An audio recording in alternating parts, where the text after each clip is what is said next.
¿Ya están en el aula? Vamos a empezar. Buenos días a todos, a todas. Recuerden que hoy, muchas gracias. Recuerden que hoy las actividades se suspenden a las 2:30 de la tarde.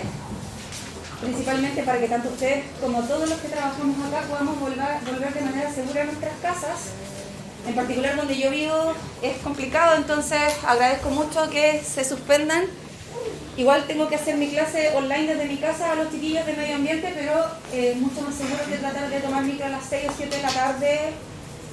Yo vivo en el metro Lisa Correa, donde siempre hay manifestaciones, así que espero que todos también lleguen bien a sus casas hoy día. Hola, buen día. Hola, Bruna, buen día.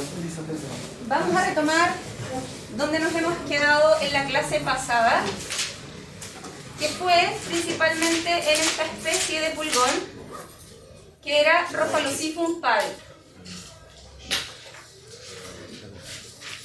Melissa, aprovecho de avisarte que este PPT está corregido, tiene más diapos que el que tú descargaste, el que te mandé por correo, ¿ya? Para que lo puedas revisar, por favor. ¿Ya? Lo actualicé, principalmente incluí a Bagradilaris, que no está dentro de las plagas que ustedes tienen que ver, pero se ha vuelto tan importante a nivel de los hortaliceros que creo que es justo que lo aprendan. ¿Ya? Por eso lo incluí. Entonces, hoy día vamos a terminar de ver el fantástico mundo de los pulgones y seguiremos dentro del orden de los hemípteros. Probablemente mañana vamos a terminar con este orden, y si se dan cuenta ya llevamos varias clases con este orden. Como yo les contaba, este es el principal orden de importancia agrícola. Acá vamos a encontrar una gran cantidad de plagas y tenemos al pulgón de la avena o pulgón de los cereales. Puede recibir ambos nombres comunes, por eso es importante siempre el nombre científico. Hola. Adelante. Porque el nombre científico es invariable. ¿Ya? Hola, buen día. Importante que, como buen pulgón, vamos a poder encontrarlo en diferentes cereales y por eso recibe ese nombre. Y en climas templados solo va a existir partenogénesis. Buen día, adelante. ¿Se acuerdan que nosotros comentamos que cuando vienen los inviernos fríos es cuando salen los machos y se pone el huevo de invierno? Bueno, esta especie es un ejemplo de ello, porque sí va a tener huevo cuando hayan climas fríos. ¿Ya? Es una especie bastante evolucionada. La mayoría de las plagas son súper potentes, por eso se transforman en plagas. Y por lo tanto es una especie que puede tener ambos tipos de ciclos. El ciclo partenogenético eterno, donde la hembra se autorreplica a sí misma constantemente. Hola, buen día. O vamos a tener un ciclo sexual, donde en algún momento, cuando las temperaturas bajan, se da esta como alarma genética, nacen los machos y ponen un huevo que va a poder soportar la ausencia de alimentos y la baja de las temperaturas. Fíjense que es tanto el grado de evolución de los pulgones que pueden estar siempre en forma áptera sobre el tejido vegetal, lo que quiere decir que no van a tener alas. Pero cuando ellos detecten que el alimento comienza a escasear, la siguiente generación va a tener alas y se van a ir a otras plantas. ¿Ya? Es un insecto súper inteligente, entre comillas, en el sentido de que se adapta a la escasez de alimento, a la baja de temperatura, y va tomando estas estrategias evolutivas para lograr sobrevivir. Una hembra que puede tener cada una hasta 80 nuevas hembras en un plazo de 1 a 2 semanas, dependiendo de las temperaturas, porque acuérdense que los ciclos de los insectos están directamente relacionados con las temperaturas. Y si tenemos temperaturas promedio de 30 grados, me va a demorar a lo mejor la mitad que si tengo promedio temperaturas de 15. Profe, disculpe, ¿Sí? ¿emigran a otra variedad de plantas o la misma? En general pueden emigrar hacia otras plantas de la misma especie, y ahí hablaríamos de monoico, o si emigran a plantas de otra especie será el heteroico, que lo vimos los dos tipos de vuelos en el fondo. ¿Ya? Necesito un pañuelito, perdón.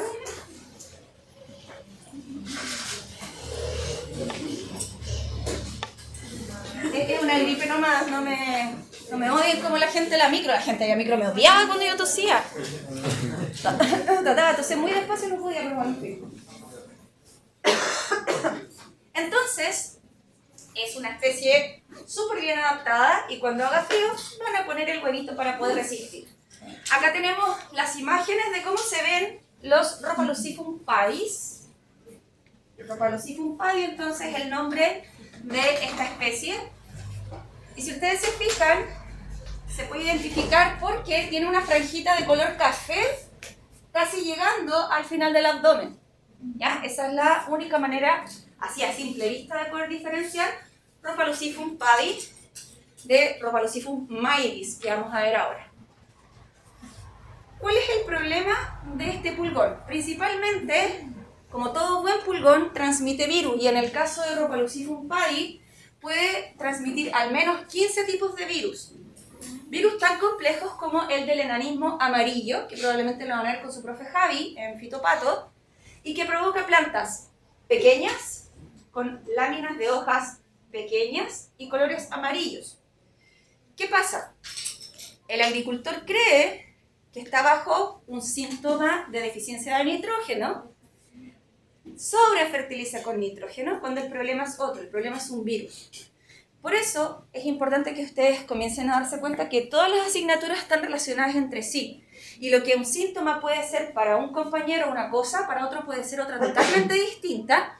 Y van a existir maneras de poder corroborar la hipótesis que yo estoy planteando. Por ejemplo, ¿cómo ustedes podrían discernir si es una deficiencia de nitrógeno? Acuérdense ahí su clase de Fermi. Por la clorofila. ¿Perdón? Pérdida del color verde por la clorofila. Claro, pero también ahí está amarillo. Viendo las plantas de los lados. ¿Qué más? Análisis foliar. Acuérdense que tenemos la herramienta de análisis foliar donde sacamos muestras y podemos medir el nivel de los nutrientes que hay en esos tejidos vegetales, frutos, hojas, etc. También análisis de suelo. Saco una muestra de suelo y puedo ver cuánto nitrógeno hay disponible. Si me doy cuenta que en el suelo tengo nitrógeno y que en la planta también tengo una buena absorción de nitrógeno, obviamente que la causa es otra.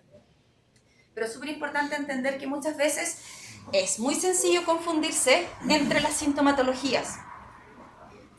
Acuérdense, los síntomas son las reacciones que tienen las plantas frente a los ataques de plagas, patógenos y otras cosas más. Y el signo es poder ver al agente causal. Si yo veo, por ejemplo, el micelio de un hongo, estoy viendo el signo, porque veo el hongo. Pero si veo una marchitez, si veo un cambio de color, eso es un síntoma, es la reacción de la planta. Como todo buen pulgón, va a botar, por eso dice elimina, no es que lo elimine como que lo saque, sino que secreta la mielcilla, y acuérdense que vimos en Pirke que una hoja llena de mielcilla es una hoja que después se llena de hongos, una capa negra que cubre la lámina, y es una hoja que difícilmente va a poder fotosintetizar, porque la radiación no va a entrar de la misma manera a una hoja que está cubierta. El intercambio gaseoso tampoco va a ocurrir de la misma forma, porque los estomas probablemente pueden estar tapados por los hongos, por lo tanto hay un debilitamiento, pero sin duda alguna el principal daño de los pulgones es la transmisión de virus. ¿Ya? Ese es el principal. Para que lo recuerden, lo noten, pregunta más o menos 14 de la prueba, ¿cuál es el principal daño de los virus? Argumente. ¿Ya? Para que lo puedan responder ahí. ¿Cuál es la diferencia de estos pulgones con los otros que contagian como 100 y tantos virus, 200 virus? Algunas especies tienen mayor capacidad de contagiar virus que otras. No se ha investigado por qué. No sería porque sean heteroicos, los otros monoicos contaminan menos. No, tiene que ver con la permanencia del virus activo en su aparato bucal.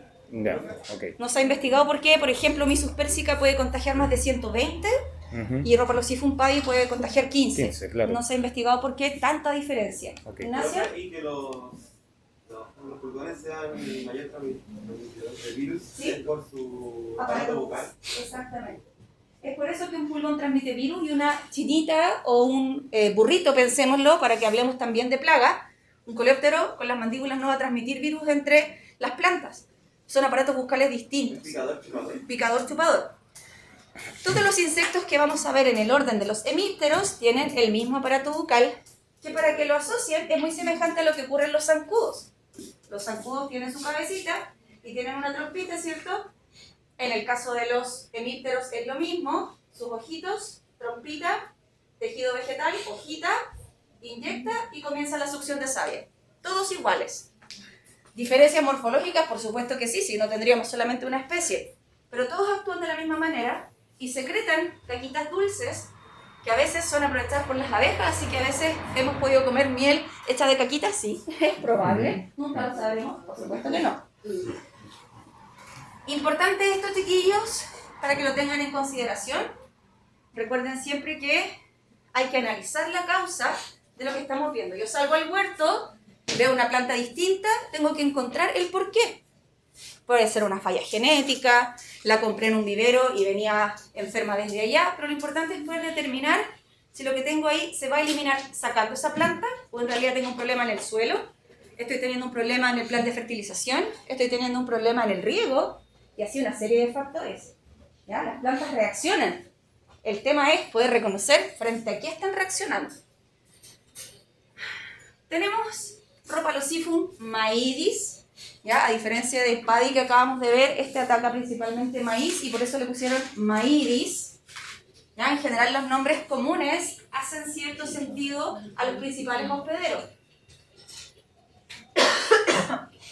Vamos a tener principalmente, más que leerles esto, quiero mostrarles las imágenes, después ustedes pueden sacar toda la información y la pueden redactar, pero quiero mostrarles que a diferencia de Rhopalosifum padis, que tenía como una especie de cinturón, este es verde completo, lo que sí va a tener sus cornículos un poquito más oscuros, como una especie de moradito, ¿ya? Lo van a ver mejor, aquí obviamente por contraste las luces no se aprecian, si apagamos todas las luces se me quedan todos dormidos, así que no lo voy a hacer. Después prendo las luces, están todos durmiendo. Pero tenemos ahí el color verde, no tiene esa franjita que sí tenía Padis, ya me voy a devolver para que lo vean, no tiene esa franjita, ¿ya? No es que tiene un moretón, no le pasó nada, es así. Y Maidis es completamente verde. Les pongo la misma imagen no porque su profe se afloja y copiar-pegar, sino porque esta es la misma sintomatología del enanismo amarillo. Por lo tanto, el enanismo amarillo lo pudo haber transmitido Rhopalosifum padis o lo pudo haber transmitido Rhopalosifum maidis. ¿Ya?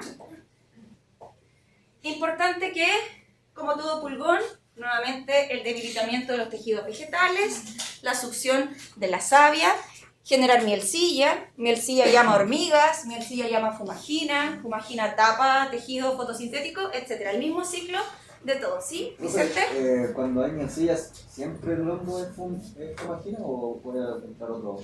En general es fumagina y se llama fumagina porque es un grupo de hongos que pertenece al género Fumago.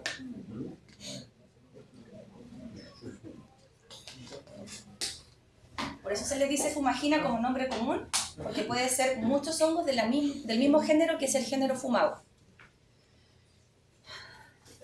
Y ahora vamos a entrar al maravilloso mundo de los chanchitos blancos.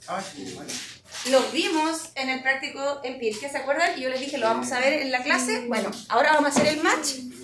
Para eso les traje un video, gentileza nuevamente de Copper, y lo vamos a proyectar.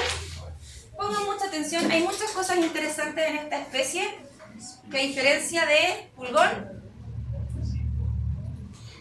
va a tener una morfología y un ciclo distinto.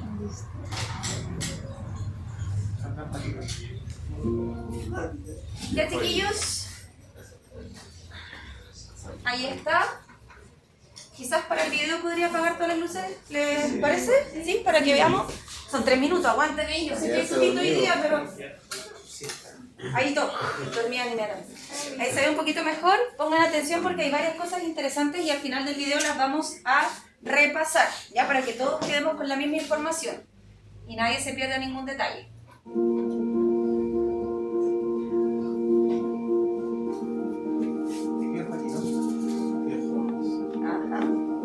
El piojo harinoso aparece frecuentemente en ornamentales y hortalizas. Las poblaciones pueden alcanzar una alta densidad y por esta razón son una seria amenaza para los productores. Provocan daños chupando la savia de la planta, lo que resulta en fotosíntesis limitada y reducción en el rendimiento.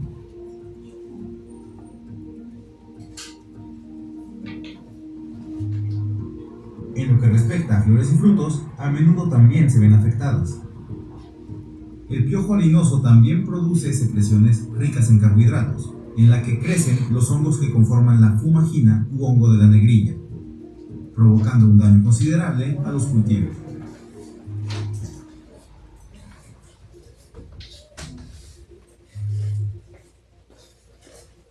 El piojo harinoso obtiene su nombre del hecho de que el cuerpo de las hembras está cubierto con una capa polvosa de cera blanca.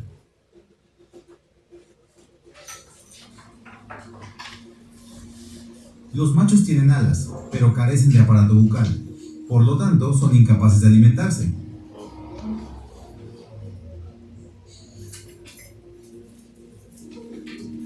Viven únicamente para fertilizar a las hembras. Los huevos son depositados en una suave y pegajosa masa compuesta por hilos de cera. La hembra muere una vez puesta la tanda de huevos.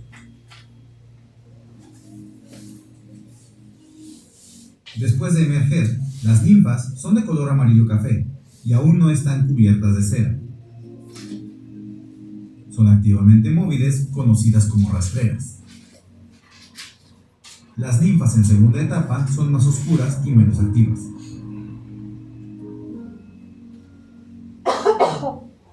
Los machos se desarrollan dentro de un capullo algodonoso.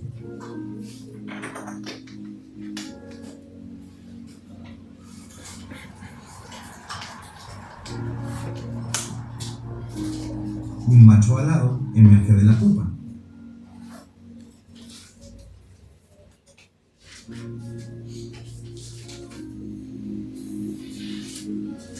Por el otro lado, las ninfas hembras se establecen en la hoja y comienzan a secretar cera. Ellas mudan a próximas fases sin una metamorfosis completa.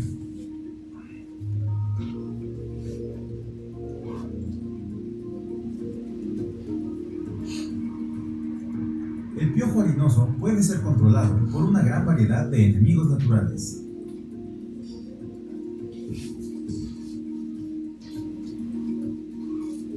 Ingresa a nuestro canal de YouTube y a nuestro sitio web para obtener mayor información sobre plagas en la agricultura. Ya. Entonces aquí termina el video y yo les pregunto, ¿qué les llamó la atención de lo que acabamos de ver? Que los machos y las hembras se reproducen y mueren después. Claro. Los hombres no tienen amor. Realmente, O sea, tengo una pregunta. Pero de uno para poder escucharlo a todos. Sí, dígame. Que es lo del amor, no tiene metamorfosis completa. Ah. Eso no entendí bien.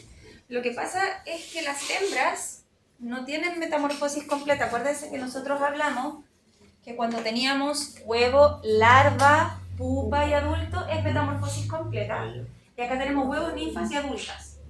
Entonces las hembras no tienen metamorfosis completa, pero los machos sí, porque dan origen a algo totalmente diferente. Bien. Son alados. Son alados. Pero ojo que, a pesar de eso, no hay una larva entre medio. Huevo, ninfa. El macho pasa en pupa. Les voy a hacer el dibujo aunque está en las diapositivas. Está el huevo, ninfa Pupa y adulto. 1, ninfa 2, y aquí algunas siguen a ninfa 3, siendo hembras, y otras entran a pupoide y se convierten en machos. ¿Ya?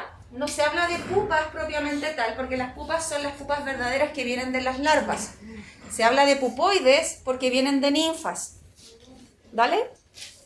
¿Qué más? Profe, ¿y eso depende del clima? O sea, si ya es invierno, ¿van a poder al tiro? No tiene que ver con el clima, tiene que ver más que todo con un mandato genético, donde a lo mejor el 20% puede ser macho y el otro 80% es hembra. Es como por ejemplo las camadas de gato, en general nacen más hembras que machos, porque por temas de tasa reproductiva es más importante que haya muchas hembras que puedan parir, porque un macho podría fertilizarlas a todas. Aquí funciona más o menos igual, no es que nazcan 50 y 50, sino que por ejemplo puede ser un 15 o un 20% macho y el otro 80 hembra, y con ese 15 o 20% pueden fertilizar a todas las hembras. ¿Cómo ¿Sí? se llama esa metamorfosis? ¿Cuál? La de... Huevo ninfa adulta se llama aurometábola metamorfosis incompleta. ¿Y esos son todos los servicios que tienen esa... Sí, todos.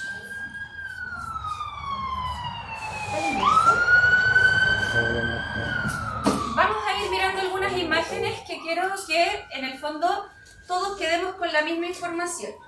Primero, mostrarles esto y que por qué yo hago énfasis en el nombre científico y no en el nombre común. Porque en México, si ustedes llegan y dicen, oye, ¿sabes que tengo plaga de chanchitos blancos? Nadie les va a entender. Porque acá se llaman chanchitos blancos. O sea, en México se llaman piojos harinosos. Pero el nombre científico, que es el Planococcus citri, que vimos ahí, ese sí es en todas partes el mismo.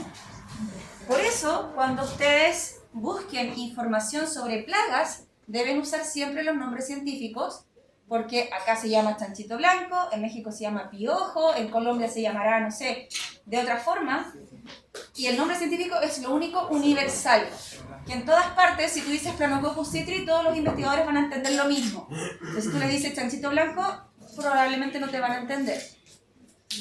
Que también es importante, chiquillos y chiquillas, principalmente acá tenemos una imagen donde se ven las ninfas muy chiquititas y las hembras muy grandotas.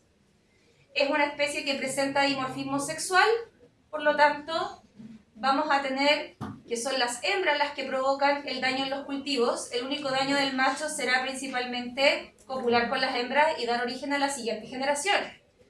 Y acá, en una especie así como de escupitajo, veíamos que el chanchito blanco liberaba, ¿cierto?, la gotita, ahí está, de mielcilla. Exactamente, esa es la sustancia pegajosa que va a caer sobre otros tejidos vegetales y va a provocar la llegada de hormigas, hongos, fumagina. En general, fumagina, porque como le respondía a Vicente, va a ser hongos del género Fumago. Entonces, por eso se le puso el nombre fumagina, en el fondo para poder relacionarlo con el nombre del género. Se indicó, profe, que el macho no tiene aparato bucal para alimentarse, pero la hembra no se indicó cómo se alimentaba, cómo era su aparato bucal. El aparato bucal de la hembra es picador, chupador, como Lo todos mismo los que todos los mamíferos, demás. sí. Ya. Que como no se le ve la trompita ni nada. Claro, lo que hace la hembra es fijar el aparato bucal. En general, las primeras ninfas, que son estas que salen, se llaman ninfas móviles o crawlers. También lo van a encontrar con esta CW crawler, que en inglés en el fondo es como la ninfa caminadora o ninfa móvil, ¿sí? Si el macho no come, entonces no genera esa mielcilla. No, el macho no genera ningún daño, lo único, copular y dar origen a otra generación. ¿Y como cuánto dura? Un par de horas, duran horas, no alcanzan a durar un día, pero imagínense que vamos a tener un tejido vegetal donde están todas las hembras juntas, entonces el macho encuentra por lo menos 20 hembras, 15 hembras, puede copular rápidamente con todas, y por eso solo basta que viva un par de horas para lograr que la especie sea exitosa. Y de ahí se muere, porque imagínate, de 15 hembras sin haber comido, o sea, terrible, ahí muere de un paro al corazón, con así una sonrisa, muere. Pero de nacer de huevo, al nacer como huevo pasa como ninfa 1 y ninfa 2 y se debe alimentar en ese proceso, pues después cuando pasa a pupa, ahí quizás Hasta acá, se alimenta. nutrientes, Okay. hasta acá, y con esos nutrientes tuvo que transformarse en macho, salir a volar, copular y morir, por eso duran horitas nomás. Okay. Porque con lo que alcanzó a comer hasta ninfa 2 es con lo que tiene que lograr todo el otro proceso. ¿Profe y Crawler? ¿Qué significa? Ninfa caminadora. Es el primer estado ninfal que en el fondo es el que sale del huevo para buscar a dónde se va a alimentar. ¿Qué más era importante en este video? Bueno, ahí está la gotita de mielcilla. Y por acá teníamos entonces esta especie de lanitas. ¿Solo la hembra tiene? Exactamente, esta es la hembra. Tiene un color cristalino. Claro, tiene un color cristalino. Este es el saquito donde está poniendo los huevos. Vamos a ver que hay algunas que no ponen huevos. Y aquí tenemos del lado al macho. Fíjense que es como un insecto distinto, con alas, con antenas. Y su misión será entonces salir del pupoide y encontrar a la mayor cantidad de hembras para lograr esto. que es la descendencia. Ahí cada una de esas capsulitas es un huevito. Y la hembra, cuando pone los huevos, muere. Solamente pone la masa de huevos una vez y de ahí se acaba su existencia. Muere incubándose encima de sus huevitos, Exactamente. después se alimentarán de ella, se la No, comen se desgasta también, al igual que el macho, en poner los huevos y y se se mueren. degrada su organismo. Se vuelve luz. Ahí tenemos la eclosión, ¿sí? ¿Verdad que me perdí? ¿Era pupoide? Cuando... Pupoide Pupa. es cuando se va a transformar en macho y tiene que pasar por esta etapa de metamorfosis para lograr tener alitas y antenas. ¿Ya? Entonces teje un capullo, se pone adentro y se transforma en el adulto alado. Ey. Ahí estamos viendo la eclosión. Este es el huevito que quedó seco, ¿ya? Y ahí está saliendo la primera ninfa, ninfa 1, que es la ninfa que se llama ninfa caminadora. Será ella la más activa, porque desde la 2 en adelante es poco y nada lo que se mueve. Una vez que encuentran de dónde alimentarse, las vamos a ver así y ya no se van a mover más. Me preguntaban sus compañeros de la mañana, ¿qué pasa si yo quiero sacarlos de manera manual? ¿Lo puedo hacer? Claro que sí. Pero cuando trabajamos en el laboratorio para obtener feromonas, si yo no quiero dañarlas, tengo que molestarlas hasta que solitas desprendan el aparato bucal. Porque así mismo como pasa con las garrapatas, que no es recomendable sacarlas manualmente, porque muchas veces queda el aparato bucal inserto en la piel de los animales. Lo mismo pasa con los pulgones. Si yo los retiro de manera manual, va a quedar el aparato bucal inserto en la planta. Entonces, si yo quiero hacer investigación y quiero sacar hembras, por ejemplo, tengo que molestarlas, y de hecho, un proceso que dura mucho rato, donde teníamos que estar con un pincel molestándolas, hasta que se desprenden, y cuando empiezan a caminar, es ahí cuando tú la puedes tomar y ponerla en otro zapallo o en otro tipo de tejido vegetal para reproducirlas. ¿Ya? Si yo la quiero sacar, tienen tan fijo su aparato bucal que lo más probable es que se desprenda, entonces yo la saco a la fuerza, la pongo en otro zapallo y se va a morir en ese zapallo porque se le quedó el aparato bucal atrás, ¿vale? Así que, claro, hay que tener ojo con eso, no le va a crecer otro aparato bucal como una colita a una lagartija. ¿Qué más? Importante acá, que ese es el estado de pupoide, ¿ya?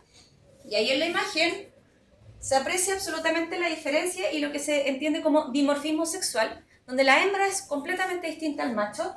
El macho está en este saquito, la hembra es lo que ustedes ven ahí a la izquierda, y desde ese saquito va a salir un insecto con alas, con antenas, con un cuerpo muy diferente, que va a ser así. Y durante las horas que pueda estar con vida, irá buscando hembras, copulará y luego morirá, obviamente por el desgaste energético que conlleva todo el proceso. El pupoide, la emergencia, volar, encontrar a la hembra, copular. Por eso viven horas nomás. Y no se alimentan. ¿Ya? Eso va a dar origen entonces a que la hembra empiece a poner huevitos y nuevamente tenemos el comienzo del ciclo. ¿Ya? Eso principalmente para que quedemos todos con la misma información respecto a este video de los chanchitos blancos. Y ahora vamos a conocer y un poquito repasar lo que acabamos de conversar. Acá está la metamorfosis que van a tener los chanchitos blancos. Como buen orden hemíptera, es una metamorfosis incompleta donde tenemos huevos, ninfas y adultas. ¿Cuál es la diferencia acá? Que en algún momento, en este estado de ninfa 2, algunos especímenes se van a transformar en machos y para lograrlo tienen que generar un pupoide. No se llama pupa porque no viene de una larva, ¿ya? Por eso en la literatura científica se le llama pupoide. ¿Profe? Entonces, ¿esas ninfas son las que eligen si que son machos o son? ¿O vienen como genéticamente? Vienen ya predispuestos. Vamos a tener entonces las principales especies de chanchitos blancos que atacan los cultivos acá en Chile. La primera de ellas, Pseudococcus calceolariae. Este es un chanchito blanco que ataca los cultivos que ven acá, paltos, limoneros, mandarinos, etc. Para reconocerla, principalmente nos sirve el color de su cuerpo, que es un color rojizo. Y hay una particularidad bien interesante en los chanchitos blancos. ¿Se acuerdan que cuando les mostré los pulgones a través de los cornículos botaban unas gotitas transparentes? En el caso de los chanchitos, esas gotitas tienen colores y permite identificar las especies. Por ejemplo, en Calceolariae va a ser una secreción roja. Los machos son alados. Seguimos con lo que explicamos en un comienzo. A esta secreción se le llama secreción osteolar y en esta imagen se ve perfecto. Me adelanté harto, sí, porque quiero mostrarle la secreción osteolar. ¿Qué es esto? Cuando uno tiene un tejido infestado por chanchitos blancos, cuando uno las molesta, esto es lo primero que ellas hacen. La reacción a ser molestadas es liberar esa sustancia. Si es roja, es Calceolariae. Me voy a devolver. ¿Ya? A eso se le llama entonces secreción osteolar. Y aquí dice 17 pares de filamentos laterales, que en el fondo son estas puntitas, que no son patitas. Mucha gente les ve todas esas puntitas y piensa que tiene como 50 patas, pero cuando uno toma una chanchita blanca y la da vuelta ve que solo tiene 6. Todas esas puntitas son parte de su morfología, pero no les sirve para desplazarse. Tienen solo 6 patas, si no, no serían insectos. ¿Para qué era la secreción De defensa. de esta? Sí, cuando la están molestando empieza a tirar ese líquido. En el fondo es un líquido de alerta con aroma que puede decirle a las otras hembras que algo está pasando. ¿Y cuál es la diferencia del Pseudococcus. citri? Planococcus citri. Diferencia morfológica, lo vamos a ver a continuación, también lo vemos. Ahí vamos a ver las diferencias. Pero no es un tema de que uno ataca a una especie diferente. Tienen diferentes hospederos, pero principalmente tienen diferencias morfológicas. El Planococcus, le pusieron Planococcus porque es planito, es como delgadito. No es gordito como este que tú lo ves y es como encorvadito, el Planococcus es como una monedita, así es muy delgadito. Por eso le pusieron Planococcus. Y acá tenemos la imagen del macho. Fíjense que es una especie de mosquito muy chiquitito. Y tenemos entonces las diferentes hembras. Ahí sale Crowler, por eso les contaba que Crowler es, como lo van a encontrar en los textos científicos, la primera ninfa, la que camina, y las otras ya son estados ninfales intermedios. Ahí tenemos la chanchita cuando la molestan. Todas esas son hembras, ¿o hay algún macho ahí? Todas son hembras, por eso que los machos son totalmente distintos y cuando los veamos aparecer vamos a ver inmediatamente que son los machos. A modo de resumen entonces, Pseudococcus calceolariae, un chanchito blanco que genera estas pelotitas, estas gotitas rojas y que va a poner principalmente huevos, ¿ya? Se reproduce por oviparía, lo que quiere decir que pone huevos a partir de la cópula entre macho y hembra. No hay partenogénesis acá, ¿ya? Ojo con eso. Profe, ese método de defensa genera muerte, por ejemplo, para los controladores biológicos No, como chinita. nada. Es solamente lo como botan, una ¿no? alarma, ¿sí? Para avisar. Pero para avisar en realidad no es tan útil porque todas ellas difícilmente van a empezar a escapar porque están tan insertas en lo que están comiendo que si la amenaza no es tan real, difícilmente se van a mover. Cuesta un montón que se despeguen de los tejidos vegetales. Uno puede estar minutos molestándolas y siguen ahí. ¿Sí? Entonces todos los chanchitos blancos tienen esa guata. De diferentes colores, pero todos la botan. Ya. Vamos a ir viendo qué colores tiene cada uno. Hola. Aprovecho la llegada del compañero para pasar lista antes de que se me escape esa cosa administrativa de hay que hacerlo. Para que me puedan contestar por favor la lista. Poder reconocer tranquilamente. Y este fue el que vimos principalmente en Pirque. Chanchito blanco de cola larga, le pusieron ese nombre. ¿Ah? Es el que movió usted. ¿No? Exactamente. Tiene ese nombre porque va a tener unas colitas súper largas, lo vamos a ver al tiro. En general, las colitas tienen el mismo tamaño del cuerpo o casi el mismo tamaño y por eso le pusieron Longispinus, no porque sea longi, sino porque es de longitud. ¿Ya? Y esta especie en particular son vivíparas, lo que quiere decir que desde la madre no van a salir huevos, sino que van a salir inmediatamente las ninfas. ¿Vale? No hay postura de huevo entre medio. Siempre en... Siempre. Y en siempre, calor y frío. exactamente, y siempre con presencia de machos. Independiente de todo, funcionan así.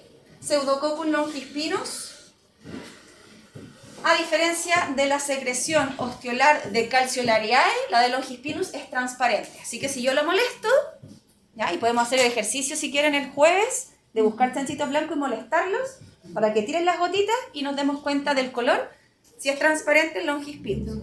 Ahora, si tiene la colita larga y sale algo rojo, hay que llamar ahí a los científicos y decir algo está pasando, porque no debería ocurrir eso. Profe, Una mutación ahí se el cruzaron. secreto de está solo ir a aquí. otras plantas. Sí. Sí. ¿Profe? ¿Sí? Entonces ningún chanchito pasa por ese huevo de invierno. En este Sí. caso no. Van a haber hembras que pongan huevos y ponen huevos y mueren. No ponen huevos más de una vez. Ponen toda una masa de huevos. ¿Perdón? No, porque los pulgones hay partenogénesis y hay constantemente duplicación. Acuérdate que una hembra puede dar origen a 80 hembras por partenogénesis. Es como una clonación a sí misma. Ahí tienen las imágenes, chiquillos, donde se puede apreciar claramente el dimorfismo sexual.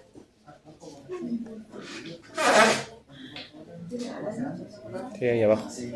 Y aunque ustedes vean que el macho se ve súper grande en estas fotos, ese es el macho y ese es solamente el extremo final de la hembra. Comparativamente ese es el tamaño que tienen. Es un machito de 1,5 milímetros, 2 milímetros y una hembra grandota. Así que ahí está el macho haciendo lo suyo, a lo que ha sido creado, y la hembra ahí dejándose querer para poder dar origen a la siguiente generación. Este sí tiene aparato bucal. Tampoco tiene. Sale, vuela, encuentra las hembras, en general hembras que van a estar todas juntitas, copularán con la mayor cantidad de ellas y morirán. ¿Sus colitas cumplen en alguna función de ¿Las colitas? orientación? Sí. No, en realidad no se ha estudiado... ¿No son como antenas? No, Mm. son las colitas nomás, las antenas las tiene aquí adelante Ujú. y las colitas en el fondo coinciden con la especie que, si ustedes se fijan, tiene filamentos caudales, que ese es como el nombre técnico de las colitas. Yo le digo las colitas para que no se me enreden con tanto tecnicismo. Son del mismo tamaño, incluso a veces más largas que el cuerpo de la ninfa. Por eso le pusieron longispinus, de longitud, de largo. Ahí tenemos entonces los diferentes estados por los cuales atraviesa esta especie, que es Pseudococcus longispinus. Acá un pequeño resumen, y si se fijan en la imagen, incluso las ninfas más chiquititas igual tienen las colitas largas. Así que las podemos reconocer desde un comienzo. Va a tener una secreción osteolar transparente, lo que quiere decir que si yo la molesto, van a salir las mismas gotitas que antes eran rojas, ahora va a ser transparente. Y así también podré asegurarme que estoy frente a Pseudococcus longispinus. Aquí dice hialina, pero es el gusto de ponerle palabras difíciles, transparente nomás, quédense con transparente. Hialina y esas cosas de mitología. ¿No? ¿A qué se refiere con Científico de- osteolar? ¿A qué se refiere con osteolar? Porque la otra también tenía secreción Todas osteolar, se llaman pero roja. secreción osteolar, claro, porque salen desde estas estructuras que son Osteolos. los osteolos, claro, por eso se llama secreción osteolar. ¿Ya? Mm. Volvemos adelante entonces, ahí tenemos el resumen.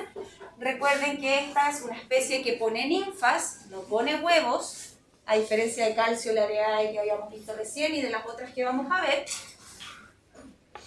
Va a tener sus crías vivas.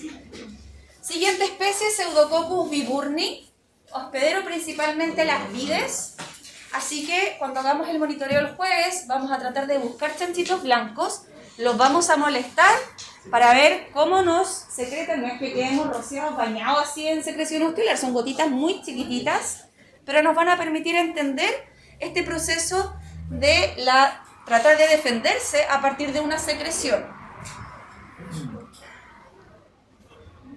En general es una especie que también pone huevos. Fíjense que puede poner hasta 200. Cada hembra es capaz de poner 200 huevos. Anodízatos. Así que, claro, en un ambiente ideal. Ahora, probablemente la primera cópula del macho va a dar origen a 200 huevos y la última cópula a lo mejor va a dar origen a 50 huevos viables. Por supuesto que también va a depender de eso, ¿ya? Del vigor que tenga cada una de las cópulas.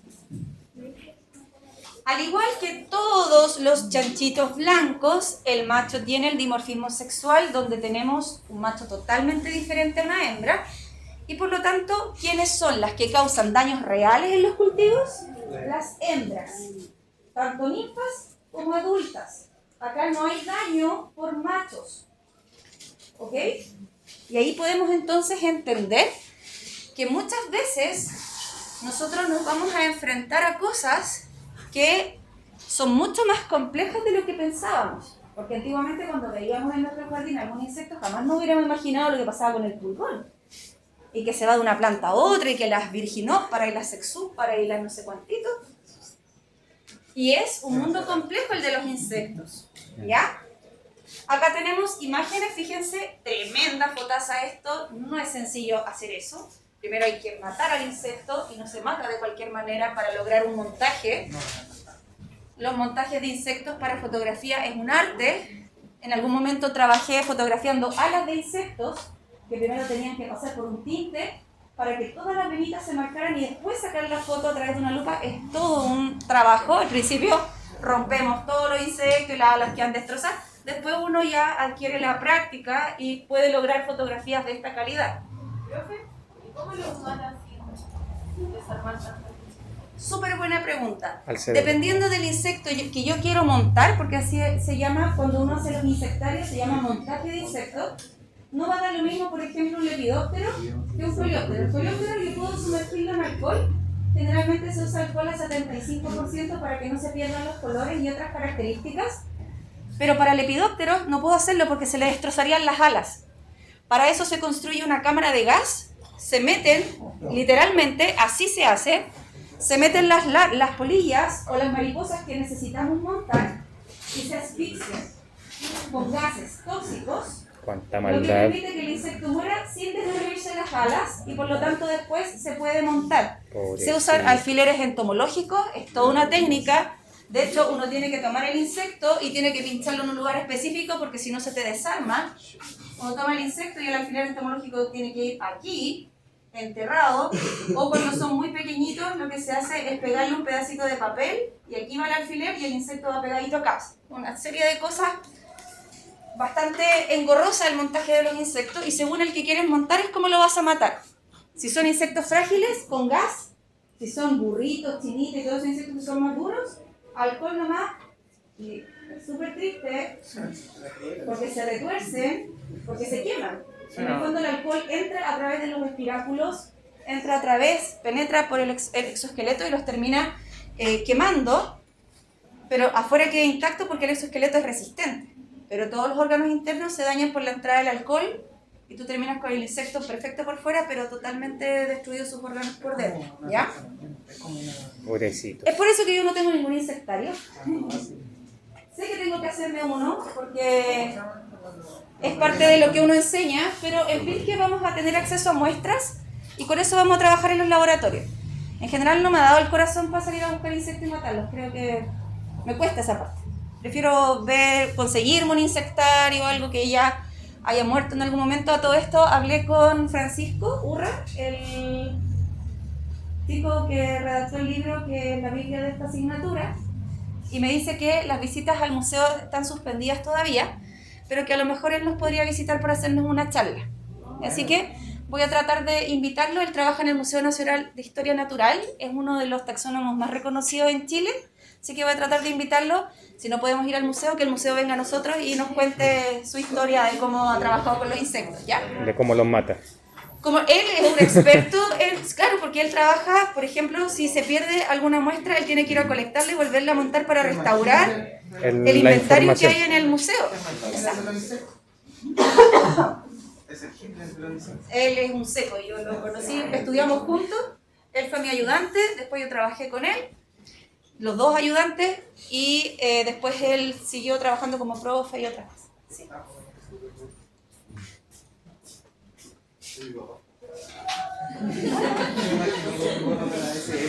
Ajá.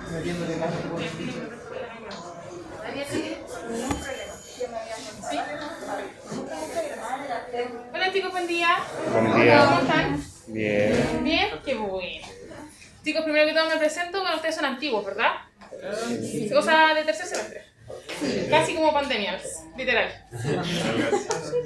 Digo, mi nombre es Pamela Gallardo y soy la coordinadora de asuntos estudiantiles de la sede. Y estoy aquí para algo súper puntual. Primero, ¿habrán pasado por acá por consejeros de carrera? ¿No? ¿Nada? Maravilloso. Chiquillos. Hablando de que este jueves y viernes van a ser los últimos prácticos en que vamos a salir a monitorear. ¿Ya? Aprovechen al máximo. ¿Por qué no vamos a hacer más prácticos dentro de Pirque? Porque ya no hay mucho más que ver de lo que ya hemos visto. De hecho, si ustedes cuentan, hemos visto ya casi 10 plagas, o quizás más, yo ya perdí la cuenta. Así que esta semana serán los últimos prácticos de salir a observar. Desde la próxima semana en adelante, entonces, deben traer su delantal porque vamos a hacer actividades de laboratorio. Y ahí vamos a ir viendo semana a semana actividades que van a ser evaluadas de diferentes maneras, grupales, individuales, etcétera, y que van a ir complementando lo que vemos en las clases teóricas. Seguimos avanzando con las especies. Profe, yo tenía una duda. ¿Sí, Sandy? En el chanchito de cola larga Ya. son vivíparas, ¿cierto? Y ahí, Ajá. entonces el macho no hace pupoide. No, pues. son vivíparas solo porque las ninfas nacen directamente desde la madre, pero también hay reproducción sexual, también hay machos. ¿Ya? No confundir vivíparo con partenogénico, ¿ya? Porque la partenogénesis es cuando el macho no es necesario y la hembra se clona a sí misma, pero cuando estamos en presencia de viviparía es porque salen las ninfas directamente desde la madre, ¿ya? Y ahí nacen machos y hembras. Y ahí nacen machos y hembras, exactamente, ¿ya? Vamos a ver esta especie que fue la que salía en el video, Planococcus citri. Le pusieron Planococcus porque es planito y lo vamos a encontrar principalmente en cítricos. Por eso le pusieron Planococcus citri o chanchito blanco de los cítricos. Va a tener principalmente huevitos, ¿ya? Por lo tanto va a venir el macho nuevamente en su versión alada. Todos los machos de chanchitos blancos son alados. Todas las hembras se reproducen por reproducción sexual. En este tipo de insectos chanchitos blancos no hay partenogénesis como si ocurre en pulgones y como vamos a ver que ocurre en otras especies. Acá siempre, aunque dure un par de horas el macho, es indispensable que exista. ¿Vale? Ya. Acá tenemos, y por eso yo les decía que un macho puede copular con muchas hembras, porque esto es lo que nosotros vamos a observar en los tejidos vegetales. Vamos a ver masas de chanchitas blancas, todas juntas, y es por eso que el macho tampoco gasta tanta energía en ir buscando de a una por una, sino que las encuentra todas juntas, todas emitiendo altas cantidades de feromonas, así que al macho le es muy sencillo encontrarlas y copula rápidamente con la máxima cantidad de hembras posibles hasta, por supuesto, agotar las energías y terminar muriendo. O sea, si yo vengo a estudiar todos los días y no como, en algún momento moriré. Lo mismo le pasa al macho. Muerte por snusnus. ¿Muerte por? Por snusnus. Muy buena referencia, ¿no? Generaciones y meses para salir a mirar chanchitos blancos. Profe, ¿cuándo hay que salir a mirar chanchitos blancos? Todavía es tiempo. Fíjense que la mayoría va a estar incluso hasta mayo. ¿Y por qué Planococcus citri puede estar hasta mayo? Principalmente porque tiene de hospedero a un frutal persistente y por lo tanto va a seguir teniendo como alimentarse. Profe, ¿Sí? de los cítricos, la selección estelar de Blanca. Perdón, me había saltado ese detalle. A diferencia de Longispinus, que es transparente, y a diferencia de Calceolariae, que es roja, la de Planococcus es blanca. ¿Ya? La molesto y el líquido que sale es blanco, no transparente ni rojo como lo que habíamos visto hasta ahora. Acá tenemos un esquema más o menos para saber cuándo buscarlas, en general desde septiembre-octubre en adelante, y en frutales persistentes como los cítricos, como vamos a seguir teniendo alimentos, los podemos encontrar hasta mayo. ¿Ya? Después vendrá el invierno y obviamente muchas de ellas van a desaparecer de los tejidos vegetales. ¿Por qué todavía no he hablado de los daños? Porque en general todos los chanchitos blancos producen el mismo daño, entonces después de ver todas las especies, ahora hablamos de los daños para todos por igual, ¿vale? El único que puede transmitir virus es Pseudococcus viburni. Anoten eso porque es importante. Todos los demás chanchitos blancos no transmiten virus. Profe, ¿cómo fue el cambio? Pseudococcus viburni. Está ahí solamente la P, pero Pseudococcus. Y todos los chanchitos generan el debilitamiento por succión de savia, secreción de mielcilla, lo cual atrae la fumagina, y son especies cuarentenarias. Acuérdense que va a depender del país donde yo quiero exportar cuáles van a ser las especies cuarentenarias, pero en general el chanchito blanco tiene problemas de entrada para la mayoría de los países. ¿Y cómo esparcerían los virus si se supone que la hembra es la única que genera daño y el macho, que es el que vuela de planta a planta, no come, no daña? En caso de que se traspase de una planta a otra. Pero si son tan pequeñitos, ¿se mueven tanto? Porque de una plantita a 2 metros más allá debe ser un viaje inmenso. Claro, pero las ninfas se mueven harto. Ah, ya, Por caminan eso se llama harto. ninfa migratoria. Tiene la capacidad de irse y podría contagiar un virus. Vamos a conocer ahora las conchuelas. La vimos en Pirque, una de ellas, vimos la conchuela negra del olivo, y ya vamos a ver las principales especies de conchuelas que atacan los cultivos de manera comercial, entendiendo que en las conchuelas va a ocurrir partenogénesis en algunas especies donde no va a existir el macho, pero en otras, cuando exista, va a ocurrir el mismo fenómeno que con el chanchito blanco, y vamos a necesitar un pupoide para dar origen a un macho que también va a ser absolutamente diferente en estructura a la hembra. Por lo tanto, esta es una especie donde también es la hembra, adulta y ninfa, la que genera el daño comercial, y el macho únicamente sale para buscar hembras y poder copular. Este en particular es el ciclo de Saisetia oleae, una de las especies que vamos a ver, y que tiene este dimorfismo sexual. ¿También tienen 6 patas la hembra? Todos tienen 6 patas porque son insectos. ¿Y por qué se quedan pegaditos ahí como la pata? Aunque se vean extrañísimas, si ustedes la dan vuelta, se ven las 6 patitas. ¿Ya? Si no, no podrían ser insectos. Primera especie que vamos a conocer, Parthenolecanium corni, conchuela café europea. Y se llama conchuela café porque obviamente al mirar las fotos vamos a entender, es una conchuela de ese color, que la podemos encontrar principalmente en vides, y en vides puede ser un problema importante para los productores vitivinícolas y también de uva de consumo fresco, porque en ataques extensos puede terminar incluso causando la muerte de la planta. Pensemos, por ejemplo, cuando recién hacemos trasplante de vides y tenemos un tremendo ataque, pueden terminar disminuyendo, por supuesto, el crecimiento y matando la planta. Es una especie que se reproduce por partenogénesis, lo que quiere decir que en conchuela café europea no hay presencia de machos. Es una clonación constante por parte de la hembra, reproducción asexual. Acá tenemos algunas imágenes. Fíjense que tenemos entonces estas ramillas donde están adheridas las conchuelas, ¿ya? Y podemos tener muchas, una al ladito de otra. Son plagas entonces también gregarias, no son caníbales, no se van a atacar entre sí. Mientras haya alimento disponible, van a poder coexistir, así como ustedes también vieron que en los brotes de laurel en flor habían pulgones y chanchitos, y ninguno de ellos se atacaba. Alimentándose felices de la vida, cuando se acabe el alimento se tendrán que ir, pero pueden coexistir más de una plaga en un cultivo, lo cual hace más complicado aún el manejo óptimo de las plagas en los cultivos. Principalmente en brotes, ramillas, brotes de primavera, donde puedan encontrar savia. ¿Y estos comen en tallos leñosos según la imagen o el color del tallo se genera por la alimentación de ellos? No. Lo que pasa es que a medida que se va lignificando, ellas igual siguen fijadas al tejido en el que se fijaron en algún momento y continúan absorbiendo savia. Profe, y después cuando mueren, ¿cómo quedan pegadas? Sí, y a veces tú despegas y el puro cascarón lo que queda. Quedan ahí. Profe, ¿su tipo de metamorfosis? Todas son paurometábolas, huevos, ninfas adultas, y cuando exista macho va a haber esta especie de cupoide, pero en realidad no se habla de una metamorfosis como la que vemos en el lepidóptero, donde hay larvas, porque aquí venimos de una ninfa. Entonces, incompleta. Incompleta igual, pero ojo que es como el eslabón entre completa e incompleta. Porque igual vas a tener una prepupa entre medio, un pupoide. ¿Ya?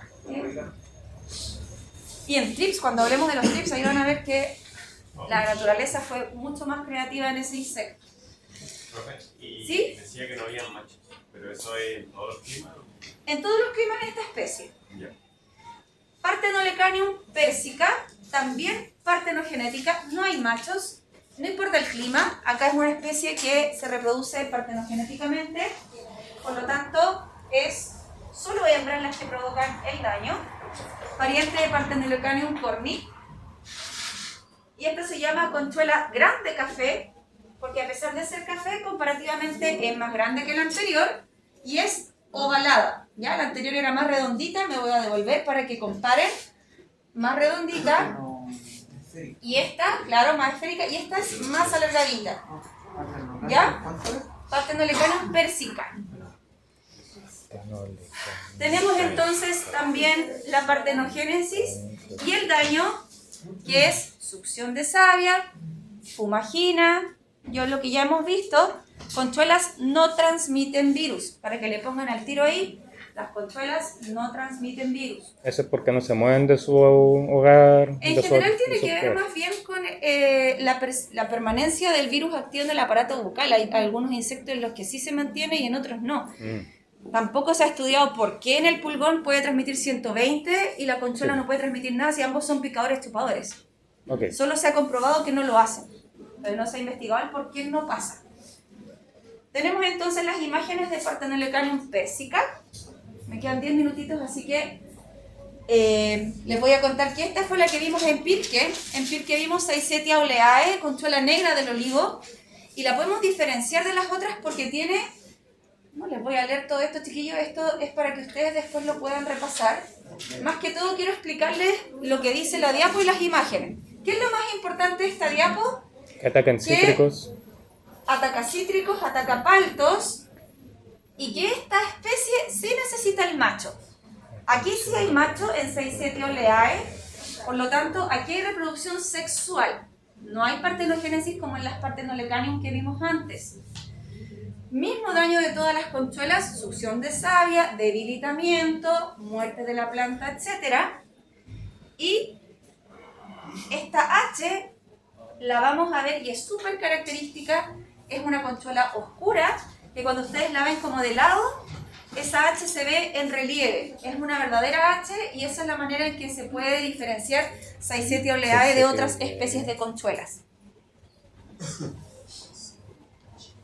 Acá tenemos el macho, fíjense que es muy parecido al macho del chanchito blanco, ahí lo tenemos, y ahí tenemos las hembras. El caso anterior no tenía dimorfismo sexual, entonces eran solamente hembras por partenogénesis. Claro, Ok. Parthenolecanium corni, Parthenolecanium persica, es solo por partenogénesis, no hay machos.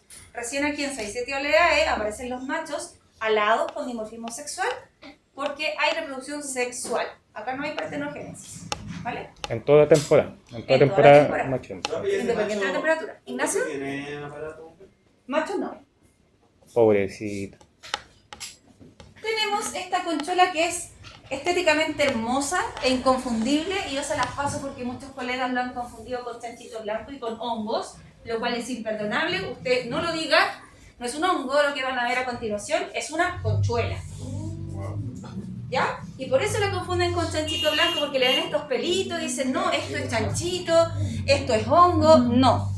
Y Seria purchasi es la conchuela canalada de los cítricos y desarrolla esta especie como de melena así canosa, ¿ah? Sexy sensual, porque debajo de ella van a estar sus huevitos. Entonces, cuando sea ninfa inmadura, no va a tener esa chasca. La va a desarrollar cuando quiera poner los huevitos, ¿vale? Y se Así que si las vemos así es porque están full poniendo huevos, y es una plaga que muchas veces se confunde con hongos y con chanchito blanco. Usted no lo haga, es una conchuela y tiene dimorfismo sexual. Aquí tenemos el macho, súper parecido al de Saisetia oleae, súper parecido al del chanchito blanco, se parecen mucho entre sí. Y vamos a tener entonces este tipo de registros en plantas. No lo confundan. ni con hongo ni con chanchito blanco. Al ¿ya? molestarla se mueven con el capullito, con sus huevos y todo. Completito. Ah, todo. ya. Y tenemos la conchuela blanda de los cítricos, que en general la vamos a encontrar, por supuesto, en los cítricos, por eso le pusieron ese nombre. Y fíjense que esta es una especie ovovivípara, ¿ya? Aún un paso más complicado, se dice que una especie es ovovivípara cuando, a pesar de que pone huevos, los embriones ya vienen tan desarrollados que casi que al poner el huevo está saliendo la ninfa, ¿ya? Por eso se habla de ovovivípara. Puede llegar a poner 200 huevos cada hembra, así que imagínense el potencial de ataque que tiene esta plaga.